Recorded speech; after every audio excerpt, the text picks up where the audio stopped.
ಎಲ್ಲರಿಗೂ ನಮಸ್ಕಾರ. Welcome back to my channel. ಇವತ್ತು ಈವ್ನಿಂಗ್ ಸ್ನ್ಯಾಕ್ಗೋಸ್ಕರ ಒಂದು ನಿಪ್ಪಟ್ಟು ಮಸಾಲ ಮಾಡ್ಕೊಳ್ತಿದ್ದೀನಿ.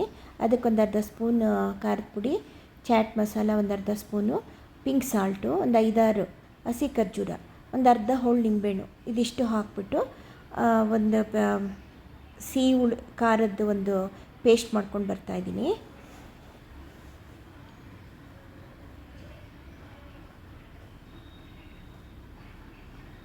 ನೋಡಿ, ಮಿಕ್ಸರ್ ಮಾಡ್ಕೊಂಡು ಬಂದಿದ್ದೀನಿ. ಈಗ ಇದು ಪೇಸ್ಟ್ ರೆಡಿ ಆಯಿತು.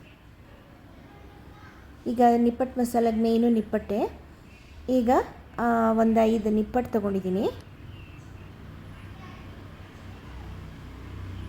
ಆಮೇಲೆ ಕೆಲವೊಂದು ಸಾಮಗ್ರಿಗಳು ಇಟ್ಕೊಂಡಿದ್ದೀನಿ ಮೇಲೆ ಟಾಪಿಂಗೋಸ್ಕರ. ನೋಡಿ, ಇದು ಮಾವಿನಕಾಯಿ, ಒಂದು ಅರ್ಧ ಮಾವಿನಕಾಯಿ ತುರಿದಿಟ್ಕೊಂಡಿದ್ದೀನಿ, ಕೊತ್ತಂಬರಿ ಸೊಪ್ಪು, ಒಂದು ಈರುಳ್ಳಿ, 2 ಥರ ಚೋಚೋವು, ಒಂದು ಕ್ಯಾರೆಟು ತುರಿದಿಟ್ಕೊಂಡಿದ್ದೀನಿ, ಸ್ವಲ್ಪ ಕಾಂಗ್ರೆಸ್ ಕಡಲೆಕಾಯಿ. ನೀವು ಬೇಕು ಅಂದರೆ ಇದ್ರ ಮೇಲಕ್ಕೆ ಪುಡಿ ಇದನ್ನು ಹಾಕ್ಕೊಳ್ಬೋದು, ಪುರಿ ಸಹಿತ ಹಾಕ್ಕೋಬೋದು. ಸಣ್ಣದಾಗಿ ಹೆಚ್ಚಿಟ್ಕೊಂಡು ಟೊಮೊಟೊ ಕೂಡ ಹಾಕ್ಕೋಬೋದು. ಈಗ ನೋಡಿ, ಈಗ ಅದ್ರ ಮೇಲೆಲ್ಲ ಅರೇಂಜ್ ಮಾಡ್ಕೊಳ್ತಾ ಹೋಗೋಣ. ತುಂಬ ಟೇಸ್ಟಿಯಾದ ಒಂದು ಈವ್ನಿಂಗ್ ಸ್ನ್ಯಾಕ್ ಇದು. ಕಾಫಿ ಜೊತೆಗೆ ತುಂಬ ಚೆನ್ನಾಗಿರುತ್ತೆ. ಬೇಕು ಅಂದರೆ ಮೇಲ್ಗಡೆ ಒಂಚೂರು ಖಾರದ ಪುಡಿನೂ ಉದುರಿಸ್ಕೊಳ್ಳಿ. ನೋಡಿ, ಕ್ಯಾರೆಟ್ ಹಾಕ್ತಾಯಿದ್ದೀನಿ.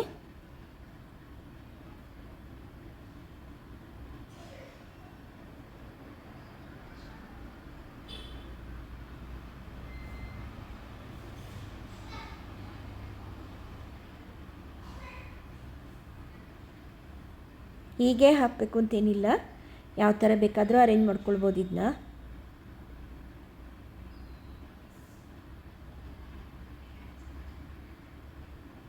ಈಗ ಒಂದು ಸ್ವಲ್ಪ ಸ್ವೀಟ್ ಹಾಕ್ಕೊಳ್ಳೋಣ. ಈಗ ಮಾಡಿಟ್ಕೊಂಡಿದ್ವಲ್ಲ ಸಿಹಿ ಖಾರ ಮತ್ತು ಹುಳಿ ಇರುವಂಥ ಒಂದು ಚಟ್ನಿ, ಅದನ್ನು ಹಾಕ್ಕೊಳ್ಳೋಣ. ಅದನ್ನು ನಾನು ತೆಳ್ಳಗೆ ಮಾಡ್ಕೊಂಡಿಲ್ಲ, ಯಾಕೆಂದರೆ ನಿಪ್ಪಟ್ಟು ಒದ್ದೆ ಆಗಿಬಿಡುತ್ತೆ ಅನ್ನೋ ಒಂದು ಕಾರಣಕ್ಕೆ. ಮೀಡಿಯಮ್ ಆಗಿ ತಿಕ್ನೆಸ್ ಇಟ್ಕೊಂಡೆ ಹಾಕ್ತಾಯಿದ್ದೀನಿ ಇವಾಗ.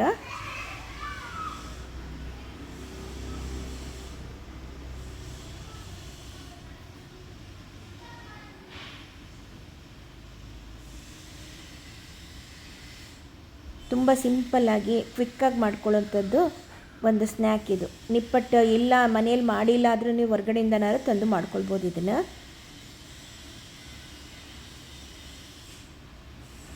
ಈಗ ಮೇಲ್ಗಡೆ ಮಾವಿನಕಾಯಿ ತುರಿ ಹಾಕ್ಕೊತಾ ಇದ್ದೀನಿ.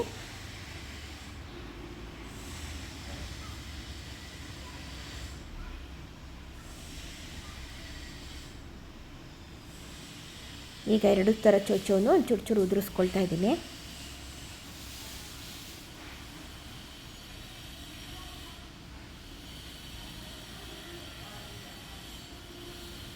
ಅದ್ರ ಮೇಲ್ಗಡೆ ಇವಾಗ ನಾವು ಕಾಂಗ್ರೆಸ್ ಕಡಲೆಕಾಯಿ ಹಾಕ್ಕೊಂಡ್ರೆ ನಿಪ್ಪಟ್ಟು ಮಸಾಲ ರೆಡಿ. ತುಂಬ ಟೇಸ್ಟಿಯಾಗಿರೋಂಥ ನಿಪ್ಪಟ್ಟು ಮಸಾಲ ರೆಡಿ. ಕೊತ್ತಂಬರಿ ಸೊಪ್ಪು ಒಂಚೂರು ಮೇಲೆ ಹಾಕ್ಕೊಳ್ತಾ ಇದ್ದೀನಿ.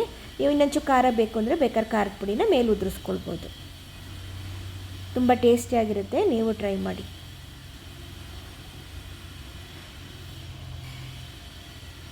ನೋಡಿ, ನಿಪ್ಪಟ್ಟು ಮಸಾಲ ರೆಡಿ. ಓಕೆನಾ? Thank you.